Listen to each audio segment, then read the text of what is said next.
కొత్త trend boss and colleagues for sale. ఆ వివరాలేంటో చూద్దాం.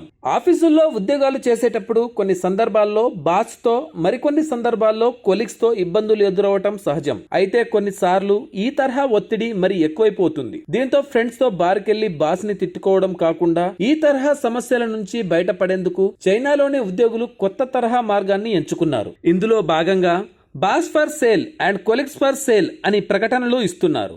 అవును, ఆఫీసుల్లో ఎదురయ్యే కొన్ని సమస్యల వల్ల ఉద్యోగులు తీవ్ర సంఘర్షణకు లోనవుతుంటారు. ఈ సమయంలో చాలా మంది డిప్రెషన్ లోకి వెళ్లిపోవడం, తీవ్ర ఒత్తిడికి గురవడం, ఆ కోపం మరో చోట చూపించి సమస్యలు తెచ్చి పెట్టుకోవడం చేస్తుంటారు. అయితే చైనాలో మాత్రం తమకు నచ్చని బాసులను, కొలీగ్స్ ని ఉద్యోగులు సెకండ్ హ్యాండ్ ఈ కామర్స్ వెబ్సైట్లలో విక్రయానికి పెడుతున్నారు. ప్రస్తుతం ఈ ట్రెండ్ చైనాలో వైరల్ గా మారింది. ప్రధానంగా ఈ కొత్త ట్రెండ్ కి అలీబాబాకు చెందిన second hand e commerce platform Xianyu వేదికగా నిలుస్తోంది. పని ఒత్తిడి, ఆఫీస్ వాతావరణంలో విసిగిపోయిన పలువురు ఉద్యోగులు తమకు ఇష్టం లేని బాస్లు, కొలీగ్స్ ని వెబ్సైట్ లో లిస్టింగ్ కి పెడుతున్నారు. ఈ మేరకు 3 కేటగిరీలు సృష్టించారు. ఇందులో భాగంగా బాధించే బాస్లు, అసహించుకునే కొలీగ్స్, భయం పుట్టించే ఉద్యోగాలు అనే నామకరణాలు చేశారు. ఈ క్రమంలో తాజాగా ఓ మహిళా ఉద్యోగి తన కొలీగ్ ని అమ్మేయాలని నిర్ణయించుకుంది. ఈ మేరకు అతడికి 3,999 యువాన్లకు, అంటే సుమారు 46,000కు అమ్మాలనుకున్నట్లు ప్రకటించింది. ఇదే సమయంలో అతడి వల్ల బలవకుండా ఎలా మసలుకోవాలో 10